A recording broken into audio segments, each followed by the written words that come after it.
Well, you knew Pep Guardiola wouldn't be satisfied with just a 3-0 win against Real Madrid, and he doesn't have to be, Terry Gibson. No, Julian Alvarez has come on and scored the fourth goal for City. He was only, I think it's his first touch of the game. He's just come on as a sub alongside Phil Foden, who makes the goal.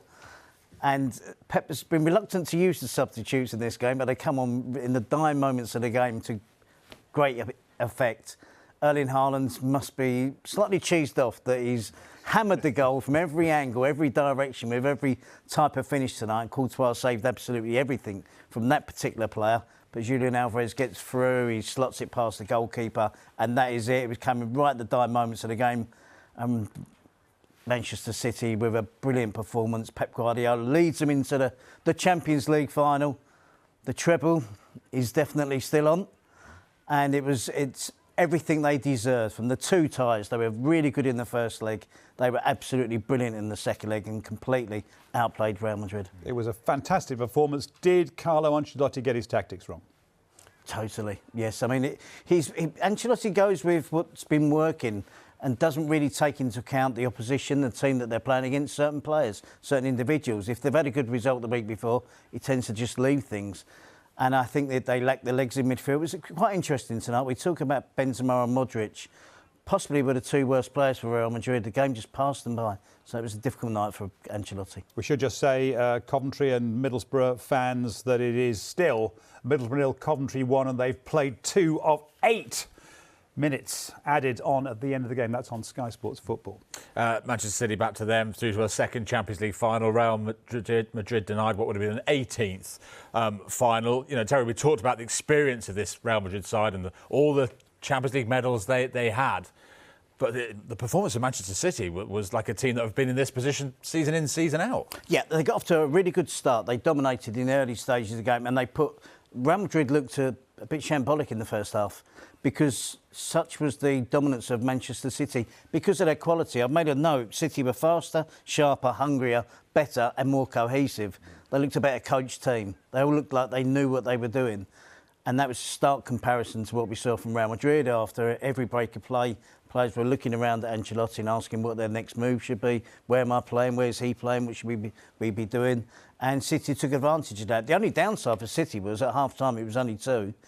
It could easily have been 5. I mean, if you get the opportunity, you look at one of the best goalkeepers in the world in Thibaut Courtois, certainly in terms of shot stopping, and he kept out 4 clear goals that other goalkeepers wouldn't have saved tonight. So 4-0 sounds bad enough.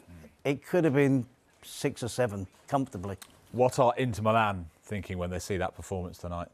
Well, no, I think Manchester City, they know, Inter Milan knew whoever they played out of these two, they were going to be big underdogs. And they'd be quite happy with that. And everybody's going to say Manchester City are clear favourites now. I've already mentioned the treble is on. Yeah. If I was Inter Milan and as coached as well as they are, Inzaghi will get them set up. We know how they're probably going to play. They play a back 3, which will be a back 5 against City. And they've got some experience as well. They've got some firepower up front. So Inter Milan cannot be taken. They won't be taken lightly. Pep Guardiola's too experienced for that. He won't allow his players to do that. He will allow his players to celebrate this win, the appearance in another Champions League final. And he knows there's a lot of work to be done against Inter Milan. It's going to be one-sided, but that's the type of game that Inter Milan want. And then they'll look to try and play on the counter-attack. So it's all set up for this. Love this part of the season, don't we, where everything counts. And it's nights like these that send a message around Europe, around the world, saying, Manchester City, OK, no one had heard of us around Europe very much 15 years ago, but now we are the team. Oh, yes, they are. And they've come so close in past seasons.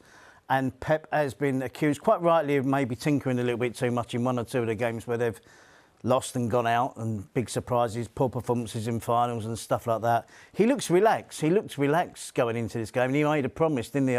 He admitted his failings, that I'm not going to mess around with this. You're not going to see anything different. I won't overthink it, guys. That's exactly the point he's made. And I think I saw a relaxed coach there tonight. I mean, Ancelotti always looks relaxed anyway, I'm not saying. But he looked concerned from the first minute. Pep was relaxed.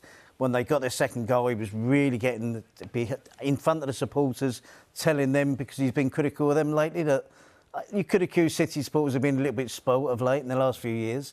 So he was making sure that they play their part, because he knew at 2-0 it's not over. but they wrapped it up in style at the end. Haaland didn't score, but he was immense. Well, that's the irony, isn't it? That he was Yeah. brought in to be the difference this season. They've taken apart the champions and he didn't score. No, but he was a nuisance, of course he is. His all-round game was too much for any of the centre-backs that played for Real Madrid tonight. Ancelotti maybe got that selection wrong. Rudiger did so well in the first leg, but the Alaba and Militao weren't up to the job tonight. But it wasn't just there. I was making a point earlier about the experience, but age catches up with everybody, doesn't it? And Benzema looked his age tonight. Modric looked his age tonight. Toni Kroos was good amongst the over 30s, but tough night for Real Madrid, brilliant night for City.